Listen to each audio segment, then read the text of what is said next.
32 सालों से आप काम कर रही हैं इन लोगों के बीच में रह के, तो क्या देखती हैं, क्या चेंजेस आए समाज में? जो समाज में नरपिशाच हैं, जो पहले वहां लाके बच्चियों को बेच रहे थे, कर रहे थे, वो अब भी उनके टारगेट लड़कियां हैं। अब दूसरी तरीके से कि उन्होंने बहुत जिम विम किए हुए और बहुत बॉडी वॉडी बनाए हुए लड़के छोड़ रखे हैं। जो मसाज पार्लर या स्पा सेंटर खुले हुए हैं, वहाँ पर ये सब काम कराए जा रहे हैं और वहाँ पे पता नहीं कितनी लड़कियां बरामद हुई हैं। यूनिसेक्स मसाज पार्लर, यानी लड़के भी लड़कियां भी, एक साइड लड़के का एक लड़की का, मगर ये नहीं है ये लड़की का लड़का करेगा और लड़के का लड़की करेगा। मुझे बिल्कुल नहीं मालूम था कि जिगोलो भी कोई चीज होती है या मेल सेक्स वर्कर भी होते हैं। मैं कल्पना भी नहीं कर पाती थी कि क्या ऐसा भी होता है, देखा भी नहीं, सोचा नहीं कभी। जब मेरे पास एक बच्चा आता है और थोड़ा इमोशनल सा होकर बोलता है मुझे अकेले में बात करनी है, एक के बाद एक चैन बनी। अब मैं एक रात में 4 औरतों को सेटिस्फाई कैसे करूँ? उसके लिए मैं ड्रग्स ले रहा हूँ, उसके लिए मैं दवाइयाँ ले रहा हूँ, और नहीं जाऊँ तो वो औरतें मुझे ब्लैकमेल करती हैं। लड़कियों को मैंने कहा तुम्हें क्या जरूरत है, ऐसा क्या है यहाँ कि मसाज कर? वो बोले नहीं, थोड़ा मेरा ब्रेस्ट कम है, इसके लिए मुझे करना है। अगर इसका एक पैर है ऊपर पोल पे है, रेड लाइट भी खड़ी होगी, क्योंकि रेड लाइट पे तो गाड़ियां रुकेंगी, तो ऐसे करेगी किसी की तरफ, जो भी गाड़ी वाला जाएगा, गाड़ी वाले को समझ आ गया तो वो रुकेगा, इससे बात करेगी, ये चलेगी उसके बाद। जब तक इसको कोई नहीं मिला, अगर कोई मिल गया तो ये जाएगी वहाँ, बातचीत करेगी, तय करेगी जगह इसकी, तो पैसे वहाँ ज्यादा हो जाएंगे, उसकी जगह तो इसके पैसे कम हो जाएंगे। दीदी, एक पॉडकास्ट में मैंने सुना था कि आपने कहा था कि भारत में जो कॉमनवेल्थ गेम्स हुए थे उसमें सेक्स वर्क कराने के लिए बच्चों का इस्तेमाल किया गया था। एक बच्चा उन्होंने जो छोटा था 6-7 साल का, वो जो मैंने देखा वो इस हालत में था कि लहूलुहान हो रहा था और रो रहा था बुरी तरह। बोले जी कहाँ ले जाएं इन बच्चों को, इनका इलाज कैसे करवाएं, हमारे पास तो पैसा भी नहीं है। इतना ज्यादा उनके साथ सेक्स किया गया। एक बेटी को निकालती हूँ, उसको वो कहती है मुझे केवल गीले कपड़े से मारती है, और उसका ही बेटा मेरे साथ रेप करता है। वाइफ स्वैपिंग खुल के, गाड़ी की चाबियां एक में डाली, 1 मिनट के लिए लाइट बंद करी, उठा लो, जिसकी आ गई उसकी बीवी उसके साथ। ये वाइफ, जिसकी चाबी आ गई उसकी बीवी उसके साथ सोएगी।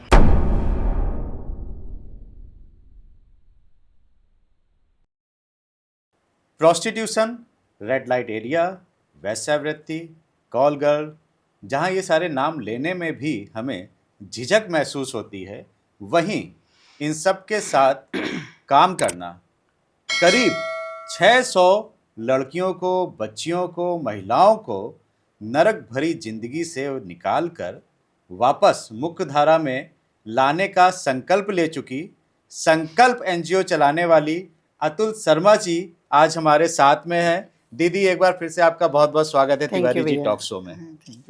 दीदी, आप एक काम कर रही, मैंने पिछले पॉडकास्ट में कहा था कि ये वाकई में बहुत ज़्यादा निडरता का काम है और आप जैसी शक्तिशाली महिला ही इस काम को कर सकती हैं कि इतना जोखिम भरा काम आप कर रही हैं। कितने साल हो गए दीदी करते हुए? 32 हो गए सितंबर में। 32 सालों से?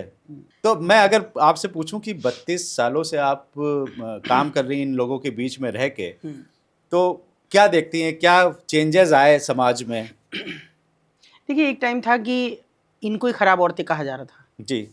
हर जगह रेड लाइट, हर जगह नहीं, जहाँ कैंट एरिया थे वहाँ रेड लाइट एरिया थे, वो शहर बदनाम थे कि अगर स्टेशन पर उतरो जी कबाड़ी बाजार जाना तो रिक्शे वाले हंसते थे। दिल्ली जाओ जीबी रोड जाना है, कोई टिम्बर मार्केट नहीं कहता, कहेंगे जीबी रोड जाना है, तो लोग हंसते थे। लेकिन अभी इतना परिवर्तन आया है कि वहाँ मेरे शहर में भी कोई कबाड़ी बाजार कहने से नहीं हंसता है, क्योंकि लोगों को समझ भी आ रहा है कि वहाँ निकल भी रही हैं लड़कियाँ, वो महिलाएं भी जागरूक हो रही हैं, उनके बच्चे पढ़ रहे हैं, हाईली एजुकेटेड हो रहे हैं, जॉब कर रहे हैं। वहीं दूसरा ये हुआ है कि जो समाज में नरपिशाच हैं, जो पहले वहाँ लाके बच्चियों को बेच रहे थे, कर रहे थे, वो अब भी उनके टारगेट लड़कियां हैं।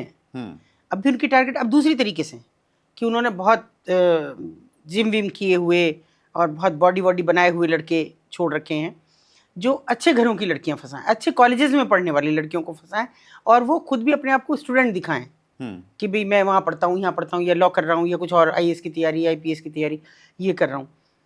फिर वो बच्ची अगर फंस गई तो उसका है नहीं फिर निकलना। उसके लिए चाहे वो रेड लाइट एरिया में पहुंच जाए या कहीं ऐसी जगह पहुंच जाए जहां से वो वापस आ ही ना सके कभी। ये परिवर्तन आया। दूसरा ये आया कि अब ज़रूरत नहीं रही कि आप किसी को फंसा के रेड लाइट एरिया में ले जाएं, क्योंकि लग्जरी जुटाने के लिए बच्चों को ये आदत हो गई है कि हम माई बॉडी माई चॉइस कहने लगे हैं। मेरा शरीर है, मैं अपने आप इस्तेमाल करूँ चाहे जैसे। तो अब उनको ब्रांडेड कपड़े, ब्रांडेड शूज़, ब्रांडेड ज्वेलरी, सब चीज़ चाहिए। देखो भैया, मैं तो 32 साल से देख रही हूँ। ऐसा भी समय था कि हमें रोका जाता था, उस गली से निकलो तो ऊपर मत देखो जी, उधर को, या जाओ भी मत, अवॉइड करो, चक्कर काट के चले जाओ, चाहे 1 किलोमीटर का, उधर से मत जाओ। क्योंकि हमें पता था ये वो एरिया है, यहाँ पे वो औरतें रहती हैं जो इस तरह का पेशा करती हैं। उनकी अपनी पहचान थी कि ये उनकी पहचान है, वहाँ से मत निकलो। और चूंकि वो बाजार होता था तो भले घर के लोगों को निकलना भी होता था, तो ऊपर देखने की हिदायत होती थी, मत देखो। देखते भी नहीं थे, अच्छे भले घर के लोग डरते थे, भले घर के लोग उधर से निकलते हुए डरते थे, कहीं किसी को पता लग गया कि आज तो उधर से जा रहा था। ये दौर था। मगर ये तो पता था ना कि वहाँ जो जाएगा उसकी हवा की तरह सारे में घूम जाएगी बात कि ये तो आज बाजार में गया था ऊपर, वो वहीं रुक जाएगा। उसका परिवार उसको सब डिसगार्ड भी करेंगे, उसकी बेइज्जती भी करेंगे, उसको समझाएंगे भी कि वहाँ नहीं जाना, आज के बाद तो चले गए तो चले गए। और वो अगर नहीं रुक रहा है तो खराब लोगों में भी शामिल हो गया। उसके परिवार से लोग रिश्ता तोड़ते थे कि ये तो वो घर है, ये तो किसी की भी लड़की को भी फंसा लेगा। ये मैं आपको एक बात बताऊं सच्चाई, उस ज़माने में मैं अगर 32 साल पे, 32 क्यों, मैं अगर अपने उम्र के 8 साल में भी बात करूं तो तब भी ये तय था कि जो वहाँ जा रहा है उससे तो अपने बच्चों को भी दूर रखो। वो कोई चाचा ताऊ नहीं है, कोई भाई नहीं है, कुछ नहीं है, उससे दूर रखो। आपका घर भी पास में था? बहुत पास में, हाँ, बहुत पास में था। और मैं आपको उसकी एक घटना के साथ बताऊंगी कि कैसा वो दौर था। मेरे घर के सामने एक घर था और वहाँ पे अक्सर एक व्यक्ति आता था जो लगभग 40-45 साल का होगा, और मेरी मुश्किल से उम्र ऐसी होगी 12-13 साल की। बड़ा गंदा सा उसका चेहरा मुझे लगता था हमेशा ही। एक दिन मैंने उसको बाजार में देखा किसी कमरे से उतरते हुए, क्योंकि वो मेरा रास्ता स्कूल का था। मैंने घर आके अपनी अम्मा को कहा कि अम्मा, ये जो हैं भैया के यहाँ आते हैं, ये वहाँ से उतर रहे थे और मुझे पहले से अच्छे नहीं लगते, क्योंकि जब मान लो हम बाहर भी हैं, छत पे हैं, तो वो अजीब सी नज़रों से देखता था वो आदमी, इतने छोटे बच्चे को भी, और लंबा चौड़ा सा आदमी, गंदा सा। तो तब अम्मा ने इस बात को बहुत सीरियसली लिया और कहा, बेटा जब वो आया करे घर से बाहर मत निकलना। मैंने कहा, हमें कैसे पता लगेगा, हम तो बाहर खेल रहे हो, तो गलियों में खेलने के ज़माने थे। तो बोले ना, देख भी लो, घर आ जाओ। तो ऐसा एक ये इस तरह का परिचय हुआ करता था ऐसे आदमी का कि जो वहाँ पे हो। हमने एक ही बार तो उसको जाते हुए देखा, कुछ उसका चेहरे का फोकस लगा, मगर वो हमारे माँ बाप ने मान लिया कि वो गलत है। हमें शेयर करने की इजाज़त थी कि हम ये करें। अभी दौर ये बदला कि पहली बात तो माँ बाप ना तो सुनते हैं और ना ही बच्चे शेयर करते हैं। सबसे खतरनाक बात ये हुई। दूसरी बात, आपके पास ये खुली दुनिया है मोबाइल की, इसमें आप क्या देख रहे हैं, क्या आपका बच्चा देख रहा है। बच्चा कहता है कि मैं 18 साल का हो गया, लड़का हो या लड़की, अब मेरी प्राइवेसी अपनी, इसमें आप दखल नहीं दोगे। दरवाज़ा में आओ तो नॉक करके आओ। हमारा ज़माना वो था कि अगर अम्मा को आना है, पहली बात तो कमरे ही अलग नहीं होते थे। हाँ। हम तो माँ बाप के बीच में घुस के सोते थे। सही तो बात। अगर आ भी गए और हम पढ़ रहे हैं तो पहले ये झांक के देखते थे क्या पढ़ रहे हैं, क्योंकि कोई मोबाइल का ज़माना तो था नहीं। हर सैटरडे को हमारा बस्ता पलटा जाता, बैग वो देखा जाता। बहुत बाद में समझ में आया कि वो ये देख रही थी कोई लव लेटर तो नहीं है। लव लेटर का ज़माना था। आज तो आप मोबाइल नहीं चेक कर सकते, बच्चा क्या देख रहा है, आप कैसे कैसे लॉक लगाए जाते हैं कि आप चाह के भी नहीं उसको तोड़ सकते। इसने हमें उस जगह ला के खड़ा कर दिया है जहाँ हम नहीं, हमारे बच्चे अनसेफ हो गए और वो बिल्कुल खतरे के किनारे पे खड़े हैं, जहाँ पे गिरने में 1 सेकंड भी नहीं लगती। और फिर आप रोएंगे, फिर आप थाने जाएंगे, फिर आप थाने में जाके गुहार लगाएंगे, सब ये हो गया हमारी लड़की के साथ। और आज कहने में भी लिहाज नहीं आती कि हमारे साथ यौन शोषण किया।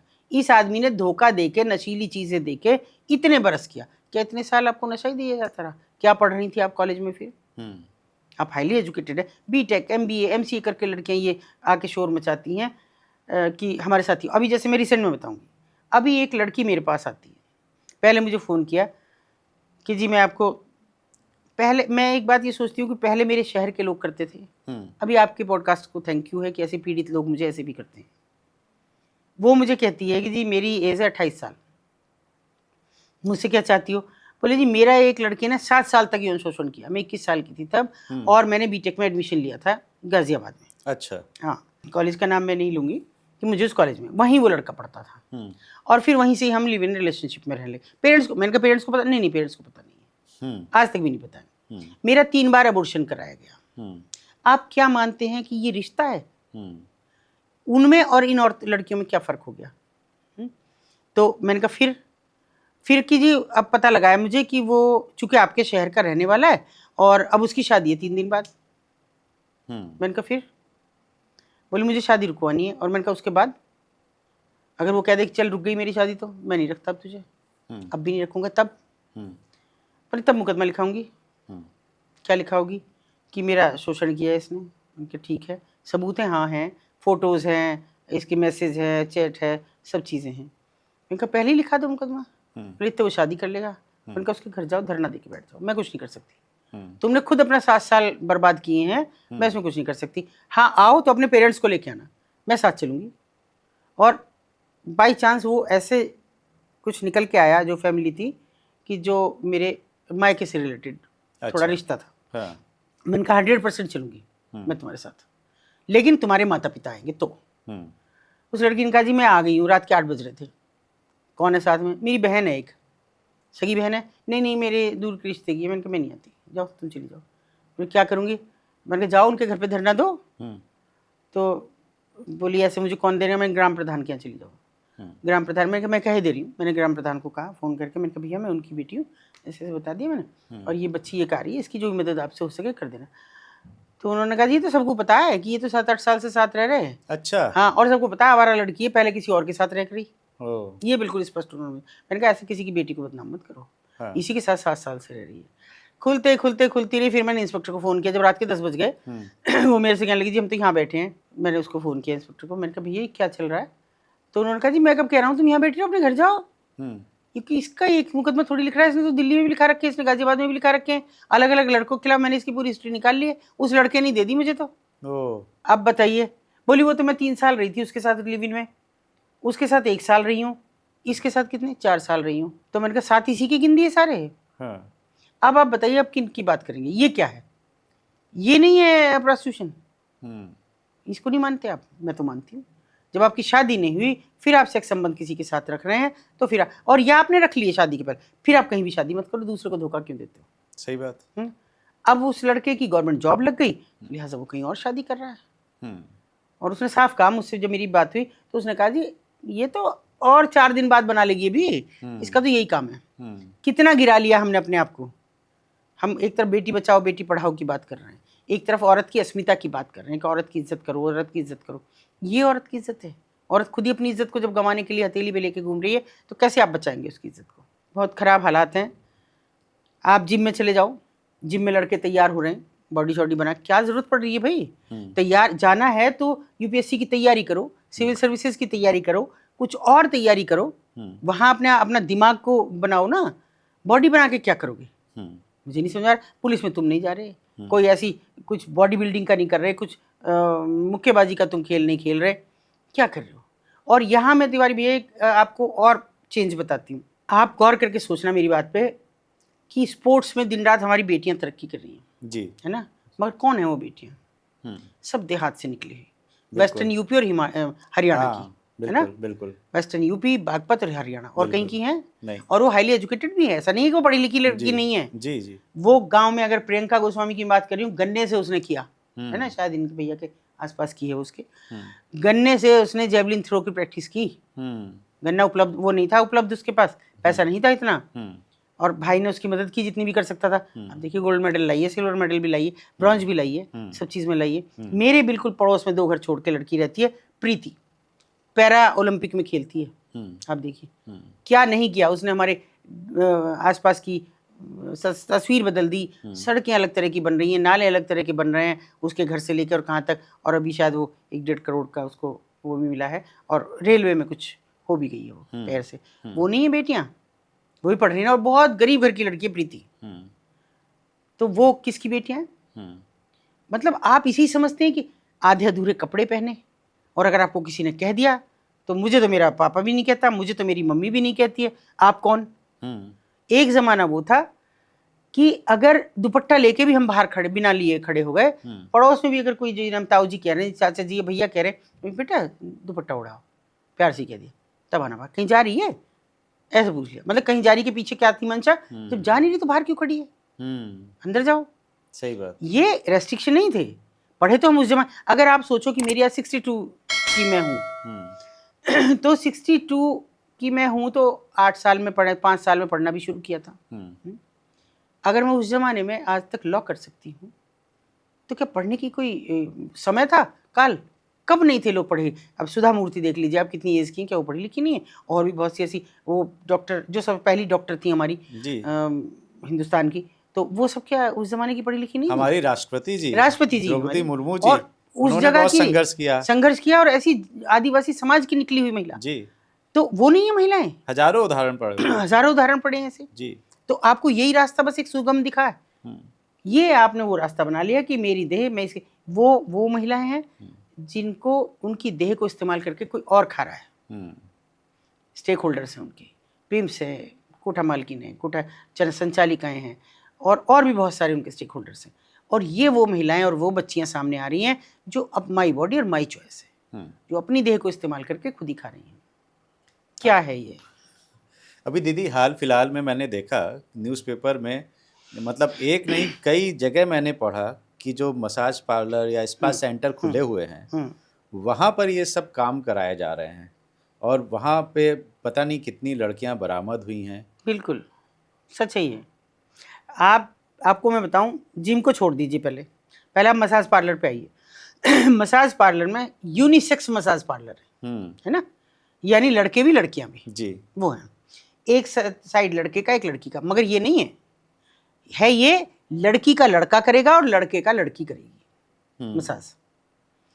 अब सोचिए, ये तो आग पानी जैसा संबंध है, तो स्वाभाविक है कि आप उन्हें प्रोवाइड करा रहे हैं, एक जगह दे रहे हैं, आप उनसे अच्छा खासा पैसा ले रहे हैं, पैकेज ले रहे हैं, महीने का इतना, 1 महीने का आपको देना पड़ेगा पहले ही। अब उसमें लड़की भी इस्तेमाल हो रही है, लड़के भी इस्तेमाल हो रहे हैं। ये ऐसा नहीं है कि केवल लड़कियों को इस्तेमाल किया जाए, लड़के भी इस्तेमाल हो रहे हैं। अब जिम पे हम अगर आ जाए, जिम में बॉडी बना रहे हैं, कोई और रास्ता नहीं आपके पास, कुछ कर ही नहीं रहे आप। हाई स्कूल के बाद आप बॉडी बनाने लगे, इंटर के बाद आप बॉडी, फिर क्या आपके पास कैरियर? बस वही जुनून है आपको कि बस प्रोटीन खाएं और जिम जाएं और ये बनाएं। उसके बाद नई सर्विसेज शुरू हुई है, जिगोलो।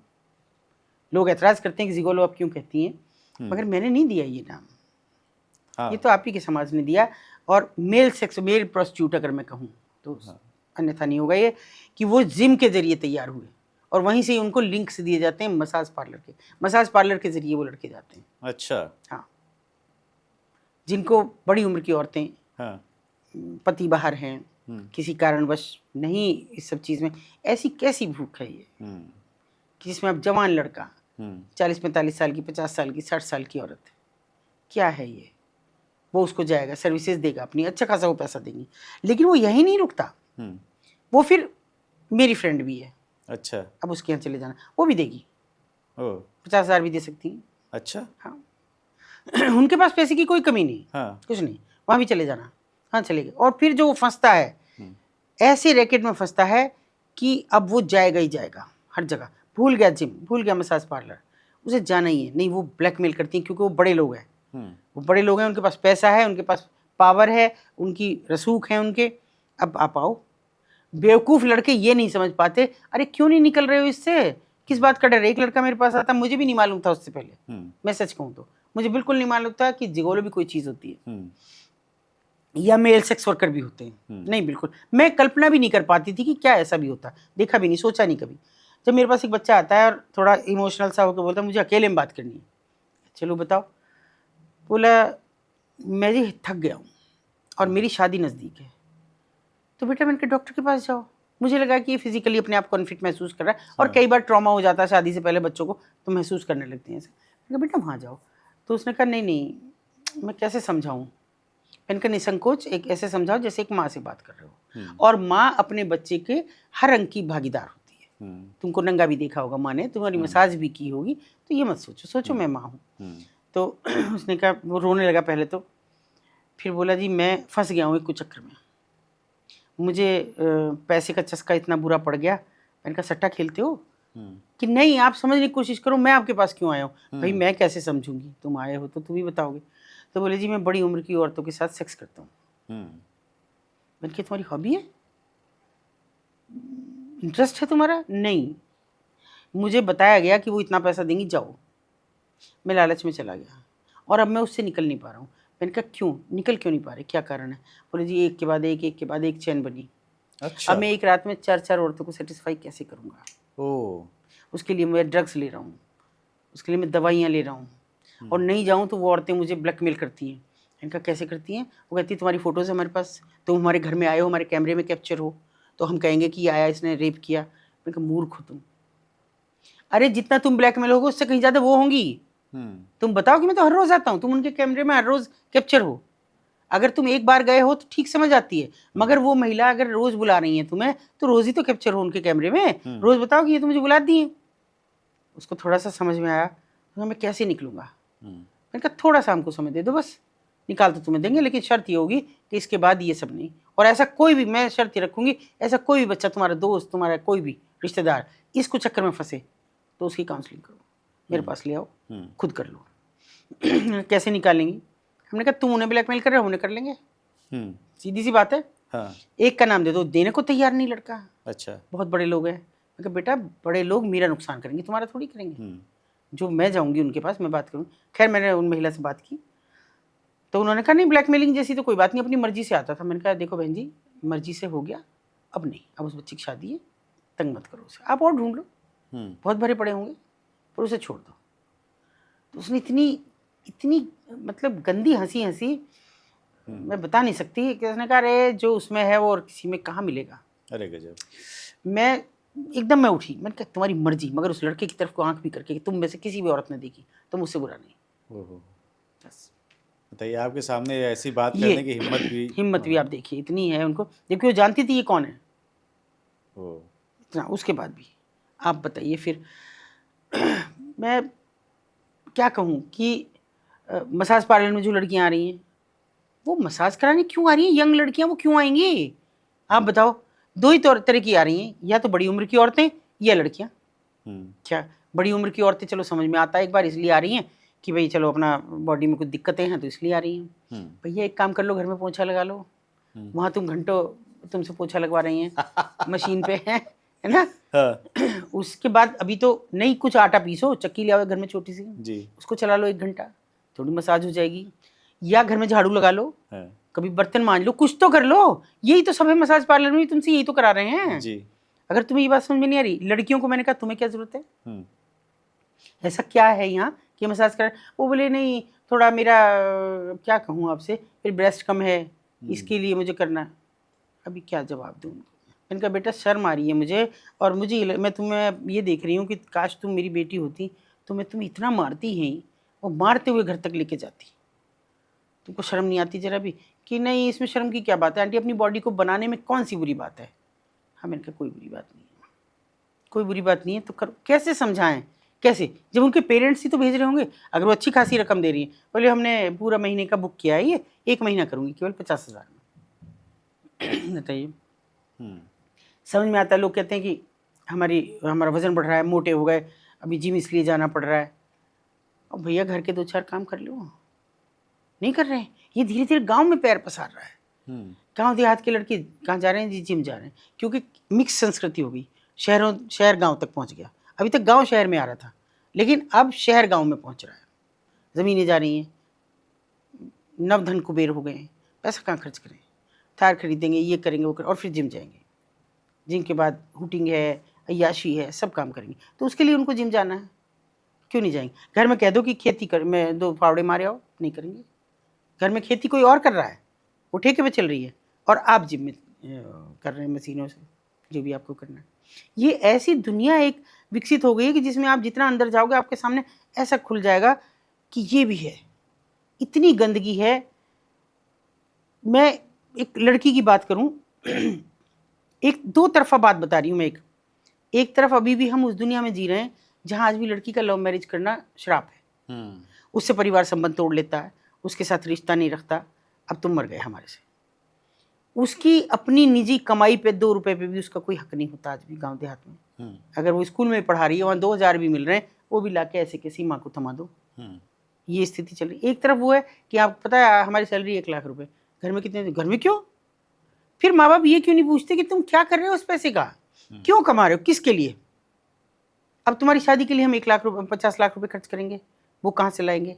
वो नहीं है। मगर मैं छोटा सा एक उदाहरण बताती हूँ। एक बच्ची है, अब तो एज है उसकी काफ़ी, 40 के करीब है। वो स्कॉलरशिप पे पढ़ रही थी, गांव की लड़की है, और थोड़ी एक्टिव थी कि भाई मैं स्पोर्ट्स में भी जाऊंगी। गांव की लड़कियों को शौक होता है स्पोर्ट्स में जाने का, आगे बढ़ने का। अब क्या होता है कि वो एक वेट लिफ्टिंग में उसने किया और उसे स्कॉलरशिप का कुछ पैसा मिला, उसमें से उसने 500 रुपये अपने आप रख लिए और 500 माँ को दे दिए। अच्छा। इस बात पे घर से बेघर कर दिया लड़की को, जाओ कहीं भी हो, 500 रुपये रखोगी। माँ की हिम्मत नहीं हुई, ये कहते मेरी बेटी कहाँ जाएगी। आज भी वो लड़की शादी नहीं करी है और रह रही है ऐसे ही, काम कर रही है, नौकरी कर रही है, वेट लिफ्टिंग है, वो कोच है और अपनी ज़िंदगी जी रही है। अच्छा। एक तरफ तो ये दुनिया है कि लड़की इज्जत बचा रही है, सब कुछ कर रही है, आज भी गलत नहीं है, आज भी सम्मान के साथ उसका नाम लिया जाता है। और तब आप उसे घर से निकाल दिया, आपने सोचा ही नहीं बेटी कितनी सुरक्षित है घर से बाहर जाके, कैसे रहेगी, किराए के मकान में कहाँ रहेगी। और एक तरफ वो है जिन्हें पूरी सुविधा देके, उल्टा पैसा देके और भेज रहे हैं जाओ लिव इन रिलेशनशिप में रहो, मर्जी करो। और खाली लिव इन तक सीमित नहीं है, रेड लाइट्स पे खड़ी है, रेड लाइट नाम आप रेड लाइट एरियाज को दे दिया, मगर हमने नहीं कैप्चर किया। मेरे से बहुत सारे पॉडकास्टर पूछे रेड लाइट नाम क्यों। क्या बताऊं तुम्हें, तुमसे ज्यादा उनको पता है, जो बच्चियां हैं वो रेड लाइट पे जो खड़ी हैं, उनको पता है कि रेड लाइट एरिया क्यों है। और वो रेड लाइट पे खड़ी हैं, एक पैर पोल पे खड़ा है तो एक मोबाइल में है। और आज से नहीं, बरसों बरस की बात कर रही हूँ। मैंने 2004 में पहली बार देखा एक बड़े शहर में कि जहाँ पोल पे लड़की खड़ी और बस बुक को ऐसे खोले हुए खड़ी और थोड़ी थोड़ी देर में ऐसे देखती थी। तो हमारे साथ कुछ ऑफिसर्स भी थे, हम एक विजिट पे एक्सपीरियंस शेरी पे गए थे। तो मैंने उनसे कहा, मैंने कहा सर ये बच्ची को शायद लिफ्ट चाहिए, तो इसे बुला लीजिए आप। क्या बात करती हो आप रेड लाइट एरिया में काम कर रही हो, इतना मजबूती से कर रही हो, आपको ये नहीं पता ये क्या है। और सच में मुझे नहीं मालूम था दीवार जी, मुझे नहीं मालूम था। उन्होंने कहा ये एस्कॉर्ट सर्विस देती हैं, वो भी नहीं मुझे समझ आया। फिर उन्होंने कहा अच्छा ऐसे समझो सीधे कॉल कर ले। मैंने कहा मतलब कि ये तैयार खड़ी है, अगर इसका एक पैर है ऊपर पोल पे है, रेड लाइट पे खड़ी होगी, क्योंकि रेड लाइट पे तो गाड़ियाँ रुकेंगी, तो ये ऐसे करेगी। पढ़ रही है, अब तो ये मोबाइल है, लेकिन जब किताब का ज़माना था, जब मैं बात कर रही हूँ, तो ऐसे करेगी किसी की तरफ भी, जो भी गाड़ी वाला जाएगा, गाड़ी वाले को समझ आ गया तो वो रुकेगा, इससे बात करेगा, ये चलेगी उसके पास। और अगर नहीं आया तो नहीं गुजर रही है जब तक इसको कोई नहीं मिला। अगर कोई मिल गया तो ये जाएगी वहाँ, बातचीत करेगी, तय करेगी जगह इसकी तो पैसे वहाँ ज़्यादा हो जाएंगे, उसकी जगह तो इसके पैसे कम हो जाएंगे, और ये चली जाएगी रात भर के लिए। सिस्टम है पूरा, आपको कोई बीच में बिचौलिया नहीं रखना, कोई दलाल नहीं रखना, आप सीधे अपने माई बॉडी माई चॉइस कर रहे हैं।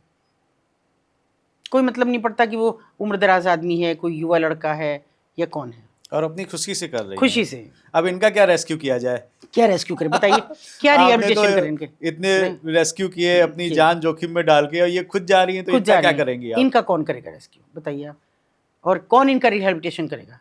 ये तो सबका रिहेबिलिटेशन कर रही हैं।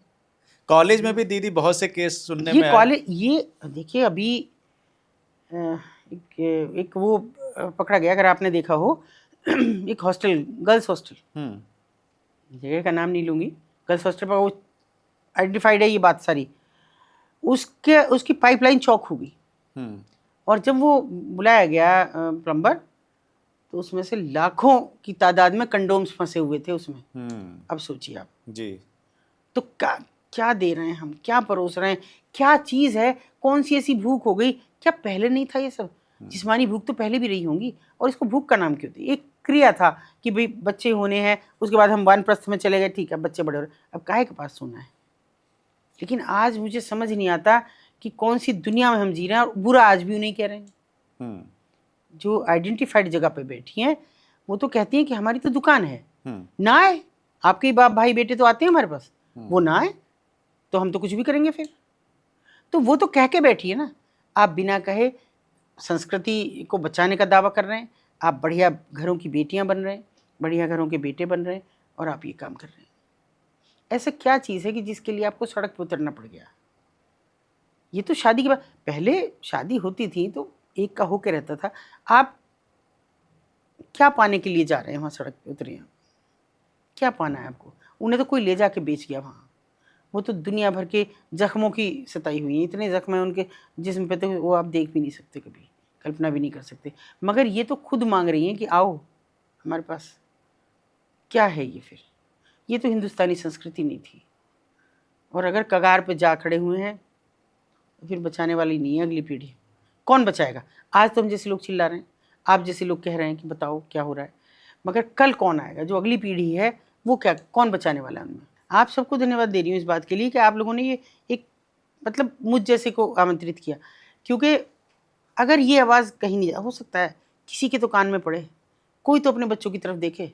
नहीं दीदी, ये तो हमारा सौभाग्य है कि आप इतना जोखिम भरा काम कर रही हैं। ये हमारा सौभाग्य है, आप आती हैं हमारे पॉडकास्ट में। कभी कभी तो डरती हूँ, सच में डरती हूँ कभी कभी कि अगर मैं ये काम करती रही, इसमें एक मेरा थोड़ा सा वो है कि मैं अपने बच्चों पे कभी नहीं ध्यान दे पाई ना। पढ़ाने वाला मटेरियल तो मैं थी नहीं कभी भी कि मैं पढ़ाऊँ, ऐसे भी ध्यान नहीं दे पाई। पता लगा था कि यार आई हूँ, बच्चों से एक बार पूछा, चलो ठीक है सो, चाची ताइयों के बीच में पले, दादी के बीच में पले, और ऊपर वाले का धन्यवाद है कि हाईली एजुकेटेड मेरे बच्चे, मतलब वेल सेटल्ड बच्चे हैं मेरे, बस बचा के रखा उनको।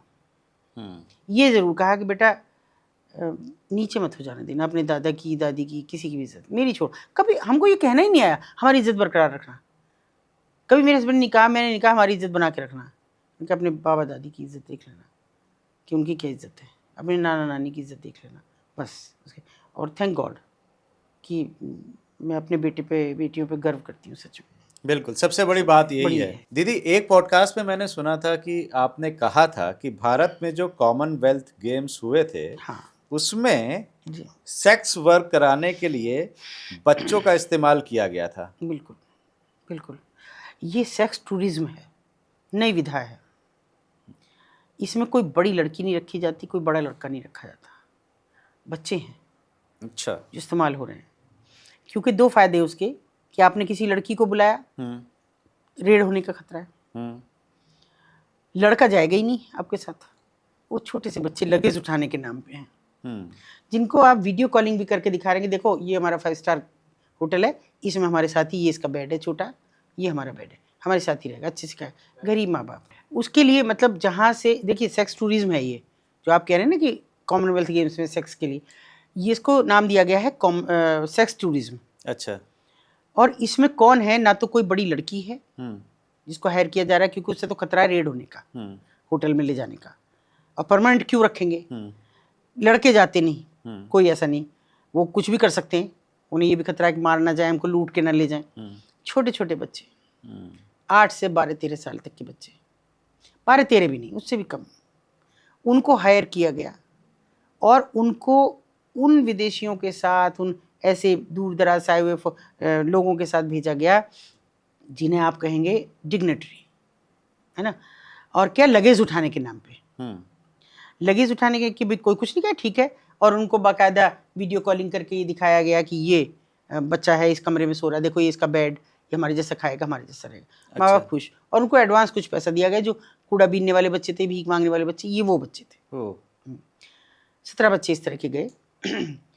उसके बाद में हमसे कोई संपर्क नहीं हुआ, ना हमें पता कि गए, कुछ नहीं।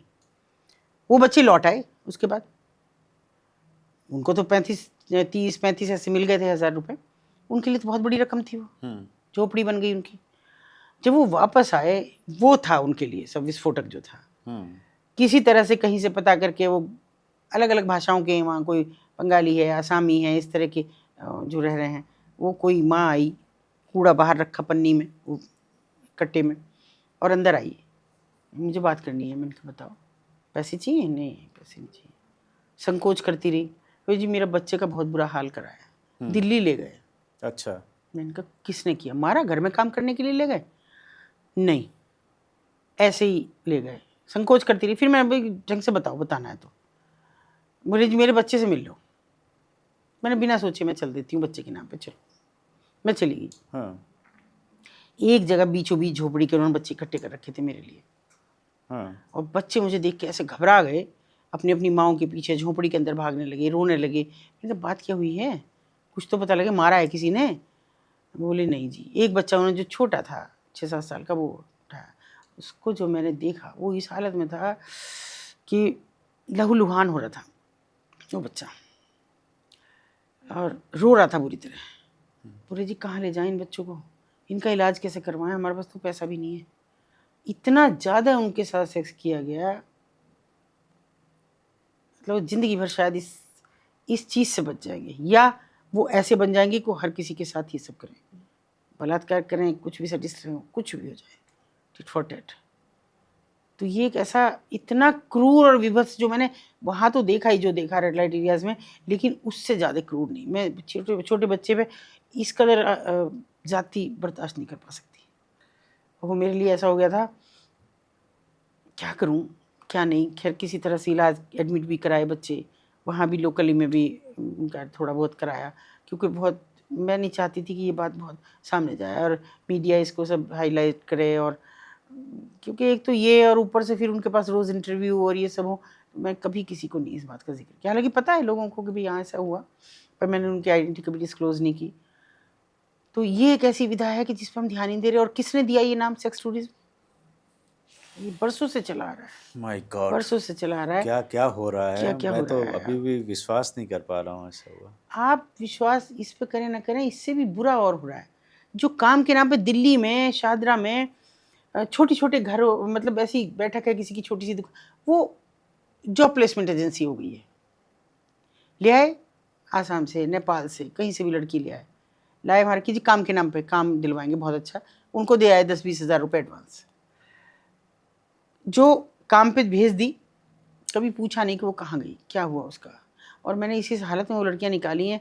अगर आप अपने पॉडकास्ट में शामिल करेंगे तो मैं भेजूंगी उनकी कटिंग्स भी अखबारों की, कि एक लड़की को तो मैंने इस हालत में निकाला। आप कल्पना करिए कि कोई बच्चा बीमार हो, दिल्ली में बीमार हो, तो क्या आप उसको मेरठ ले जाएंगे, जबकि आपके रहने वाले दिल्ली के हों? वो उसकी 6 पसली टूटी हुई थी, नीला चेहरा था, बाल शायद बरसों से कभी उनमें कंघी या तेल नहीं लगा था, वो ऐसे हो रहे थे जैसे साधुओं के हुए रहते हैं, वो ऐसे बाल थे। आँख नहीं दिख रही थी, वो बंद थे पपोटे बिल्कुल, खोल के भी, और इतने इतने से हाथ पैर। मैंने कहा क्या है ये? किसी ने मुझे फ़ोन किया कि आ जाओ एक बार, एक बच्ची का, देखो मेरा नाम मत लेना, मैं कौन हूँ क्या नहीं बताऊँगी नहीं, आ जाओ। मैं भाग के मांगी, रात का टाइम और सर्दियों के दिन थे, पर चली गई मैं। मेरी थोड़ी झड़प हुई, क्योंकि वो जानने वाले का नर्सिंग होम था, उससे झड़प भी बहुत हुई। उसने कहा तुलसी बदनाम कर दोगी आप। मैंने कहा बदनाम करती हूँ मैं कभी किसी को? लेकिन ये भी तो नेकनामी नहीं है, तुमने इस लड़की को क्यों भर्ती किया? इसलिए कि एक बड़े परिवार की लड़की है जिसके घर ये काम करती थी, वो उसका वहाँ मायका है, जिनके यहाँ वो काम करती, दिल्ली में उसकी ससुराल है। अच्छा। उसको इस कदर पीटा गया, इस कदर पीटा गया, मतलब वो मरना सन्न थी उस समय, मर सकती थी। जब मैंने 2-4 को थप्पड़ भी मारे, मुझे नहीं पता मैंने किसके मारे किसके नहीं, अखबार में भी छप गया, वो सब हो गया। फिर मैं पूछा क्या हुआ इसके, तो बोले बंदर ने हमला कर दिया, ये गिर गई। अरे बाल बहाने कोई बंदर नहीं मना कर दी थी, कब से इसके बालों में तेल नहीं लगा हुआ? इसकी आंख फूट गई, इसकी छाती की पसली, ऐसा कैसा गिराया बंदर ने? और फिर तुमने दिल्ली इलाज क्यों नहीं कराया? एक से एक बढ़िया वहाँ सरकारी भी थे, तुम प्राइवेट में नहीं कराने थे, यहाँ प्राइवेट में क्यों करा? और देखिए मेरी लाख कोशिशों के बाद एक मुकदमा नहीं लिखा गया, क्योंकि बड़े लोग थे। अच्छा। राजनीति का सुख था, नहीं लिखा गया। मैं वो सब दिखा दूंगी आपको, कटिंग भी भेज सकती हूँ। और वो मर गई सुबह को लड़की। एक बच्ची की, मुझे एक औरत मुझे रो रो के फ़ोन करती है कि आप इतनी बच्चियों को बचाती हो, एक बच्ची को बचा दो। मेरे घर के सामने, मैं जिंदा रहने का मन नहीं कर रहा, मैं रोटी खाने का मन नहीं कर रहा, मेरा कुछ नहीं मन करता, और वो बुरी तरह रो रही, कैसे क्या हो गया? मैंने कहा क्या है? बोले आके देखो। और मैंने कहा उसके घर वाले क्यों देखने देंगे मुझे? बोले आप आओ तो, मैं सामने नहीं आऊँगी, ये घर का नंबर है, आप झाँक लो खिड़की में से। गए, बड़ा सा घर था, हमने खिड़की में से झाँका तो जीना था जैसे, तो जीने के नीचे भारी भरकम सा कुत्ता बंध रहा, और एक डरी सहमी सी बच्ची यूँ बैठी, मुश्किल से 14-15 साल की होगी। मैंने उससे कहा बेटा यहाँ आओ। वो आ गई खिड़की पे। क्या नाम है तुम्हारा? उसे नहीं समझ में आ रहा था, तो बहुत पूछा मैंने। फिर उसने अपने हाथ में से एक कागज़ दिया मुझे, वो कार्ड था वैसे ही सिंपल, उस पर उसने कुछ समझ में आया, वो कुछ नंबर 3-4 लिख रखे थे, शायद मोबाइल नंबर लिखने की कोशिश की थी। वो मुझे नहीं समझ आ रही थी।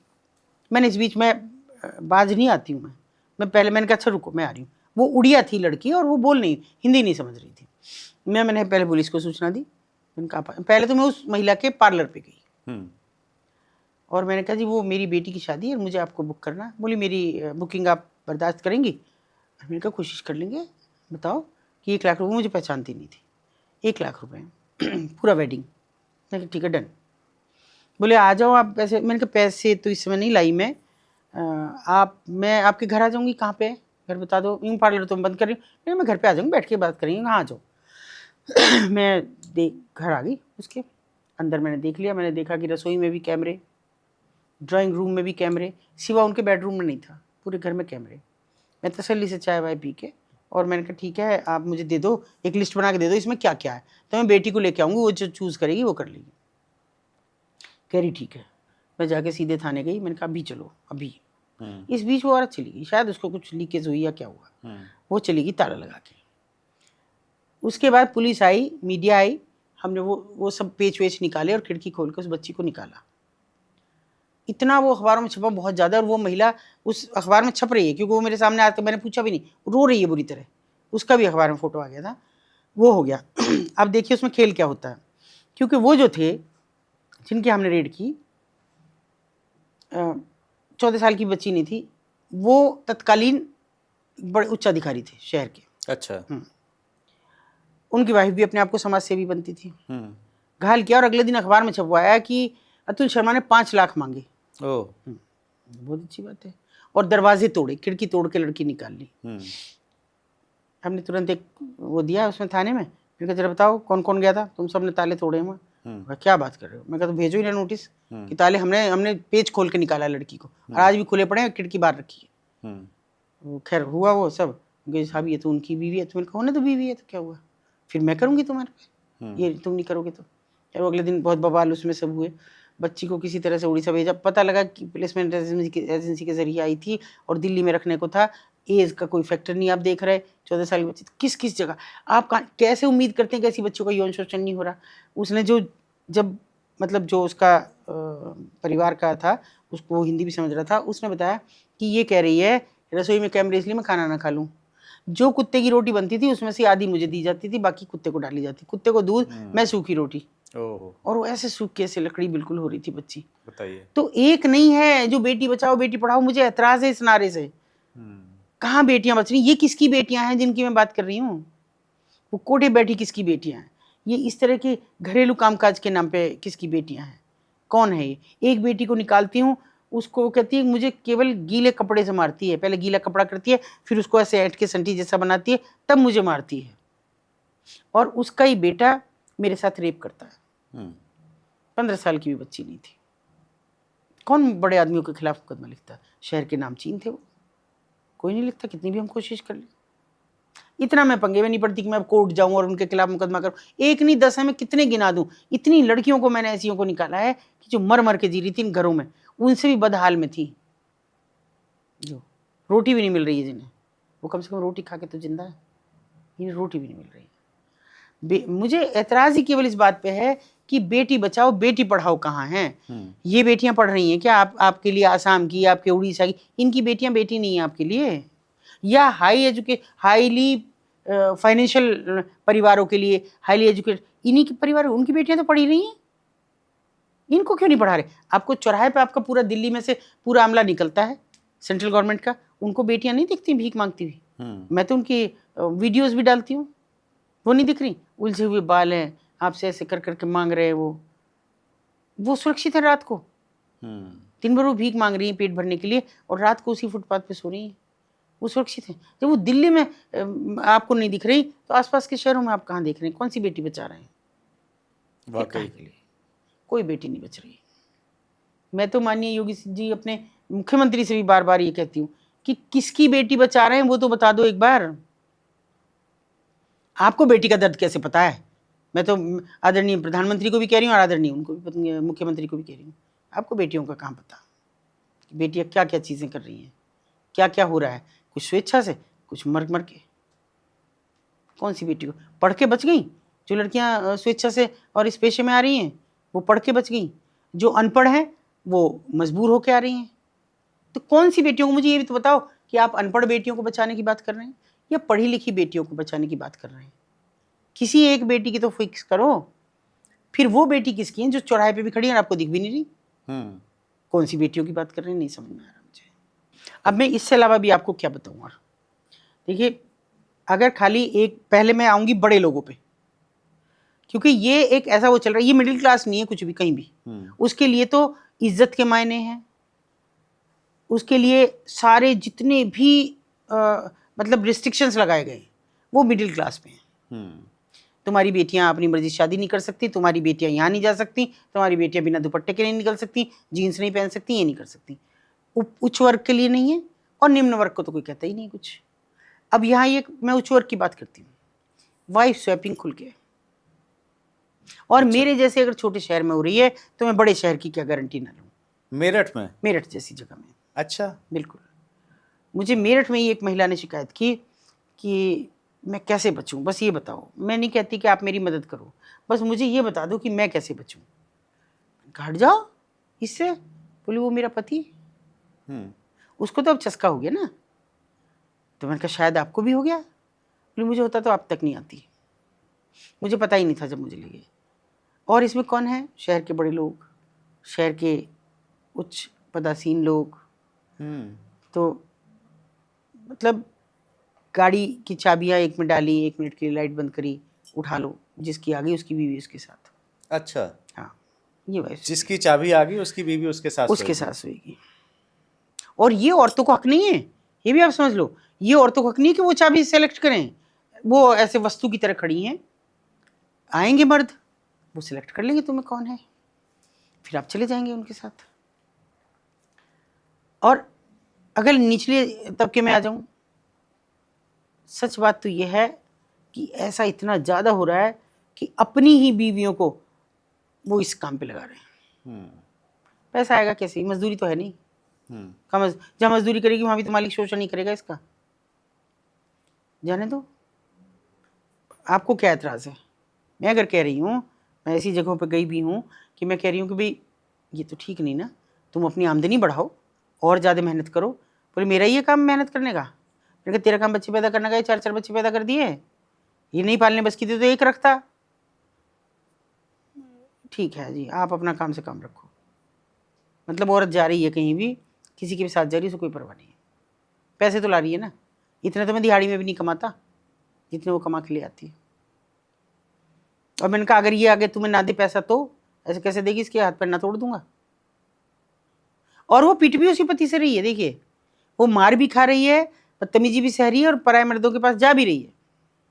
खैर पराया मर्द तो कहना ही बेकार है आज के टाइम में। जब ये कह दिया कि भाई हर कोई माई बॉडी माई चॉइस है, तो कोई सब अपने हैं, किसी के पास जाओ सब अपने हैं। सच बात, सच ये है कि सब अपने, आप कोई पराया मर्द नहीं है। वो ज़माना चला गया कि नहीं नहीं कोई आदमी है तो तुम क्यों जा रही हो उसके सामने, नहीं तो बैठो। अब तो लोग चाहते हैं कि आए बैठे वहीं जहाँ और लोग बैठे हैं, पत्नी भी आए उसको दिखाओ, दिखावे की चीज़ है।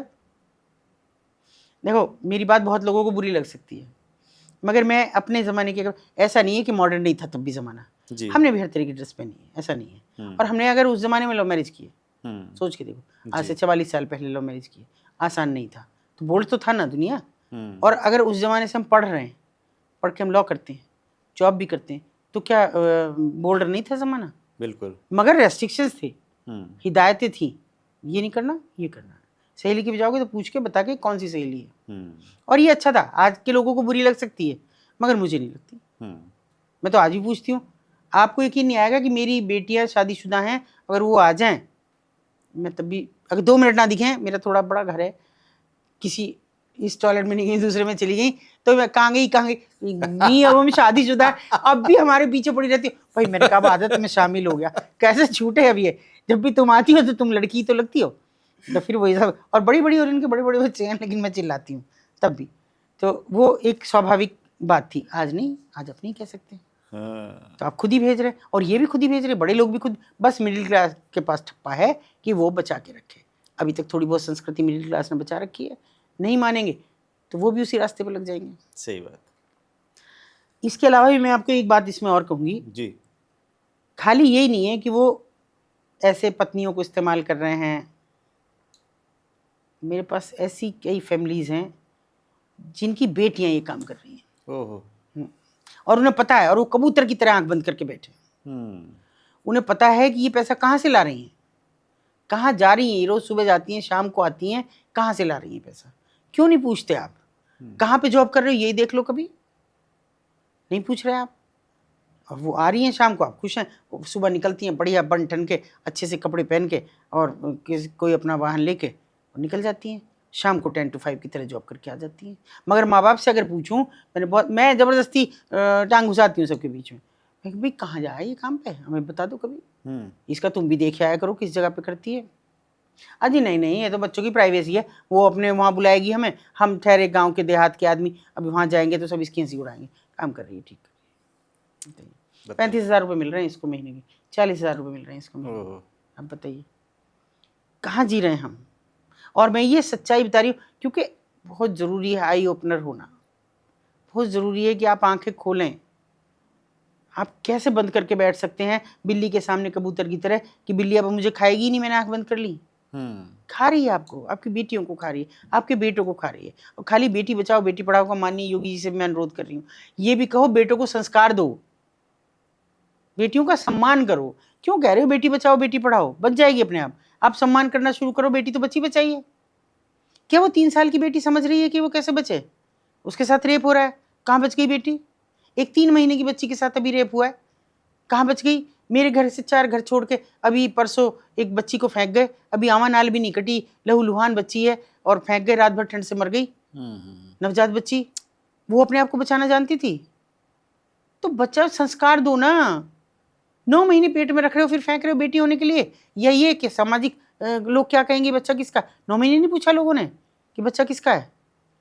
तो मैं कह रही हूँ संस्कार दो, बस संस्कार, वापस आ जाओ, अपनी सभ्यता हिंदुस्तान को याद करो। हमारी सभ्यता दुनिया में पूजी जाती है। अमेरिका के लोग वृंदावन में आके, महिलाएं आके टीका लगाती हैं, साड़ी पहनती हैं, हरे राम हरे कृष्णा गा रही, और आप अधनंगे कपड़े पहन के घूम रहे। शर्म नहीं आती आपको देख के? बच्ची जब निकल रही है वो उटपटांग कपड़े पहन के, जरा भी नहीं आती। और मैं सच कहूँ, मुझे आप पुराने विचारों का कहें, मुझे फ़र्क नहीं पड़ता। अभी मेरे इंटर्नशिप के बच्चे आते रहते हैं, इंटर्नशिप के बच्चे थे और हम गार्डन की तरफ उनके साथ कुछ कर रहे थे। मैंने कहा मेरी बेटी होगी, अंदर आई हुई थी मेरी बेटी, उससे बोलना कि वो चाय बनवा दे किसी से। तो उसने कहा जी अंदर तो 2-3 लड़कियां हैं। मैंने कहा जो ऊटपटांग कपड़े पहन रही होगी वो मेरी बेटी है। उसने सुन लिया, वो बाहर आई, मम्मी मैंने क्या ऊटपटांग कपड़े पहने? मैंने कहा बेटा ये तू फ्रॉक से पहने रखती है इतने नीचे नीचे में, तो ये नहीं ऊटपटांग है। मम्मी मेरी सास भी पहनती है। तो मेरे लिए वो भी ऊटपटांग ही था। तो फिर तो समधन जी नाराज हो जाएंगी, हो जाए। उसे पता है कि इसकी माँ ऐसी है, वो पॉडकास्ट भी देखती है, मुझे कहती रहती है बहन जी आप बहुत खुल के बोलती हो सबके बारे में। मैंने कहा भैया अपने से शुरू करनी चाहिए। हमेशा अगर लड़ाई शुरू करो तो अपने घर से करो। मैं आज उदाहरण दे रही हूँ तो इसलिए कि मैंने वो लड़ाई पहले घर में लड़ी होगी। अपने बच्चों को बेशक टाइम नहीं दे पाई, लेकिन ये हिदायत जरूर दी होंगी कि बेटा तुम्हारी माँ ने हिदायत, मेरी माँ ने हिदायत दी तो मैं आज उनके लिए काम कर रही हूँ। तुम्हारी माँ हिदायत दे रही है तो अपने लिए जियो, नहीं दूसरे के लिए जी सकते, कोई बात नहीं। बिल्कुल, आपने जो संस्कार दिए हैं वो पूरी उम्र बच्चों के साथ रहेंगे। और हम सबको भी कम से कम ये प्रयास करना चाहिए कि कम से कम अपने परिवार में अपने बच्चों पर नज़र रखें, थोड़ी सी सवाल भी पूछा करें, कब जा रहे हैं, कब आ रहे हैं, किस समय जा रहे हैं, पैसे आए तो कहाँ से आए। बिल्कुल, ये संस्कार अगर आप अपने बच्चों को देते हैं तो वो पूरी ज़िंदगी उनके साथ चलेंगे। और हम लोगों की जो संस्कृति है, जो भारतीय संस्कृति है, सनातन संस्कृति है, उसको भी हमें बचा के रखना है। ये हमारा दायित्व है, क्योंकि हम आने वाली पीढ़ी को क्या देके जाएंगे, ये भी हमारी एक जिम्मेदारी बनती है समाज के प्रति, देश के प्रति। ये पॉडकास्ट अगर आपके जीवन में कुछ परिवर्तन लाए, अगर आपको कुछ भी सीखने को मिला हो तो कमेंट करके, लाइक करके हमें ज़रूर बताइएगा। अगर आपके कुछ सवाल हैं तो कमेंट करके हमें पूछिए। तिवारी जी टॉक शो को अगर अभी तक आपने सब्सक्राइब नहीं किया है तो सब्सक्राइब कर दीजिए और अपनी सेहत का बहुत बहुत ध्यान रखिए।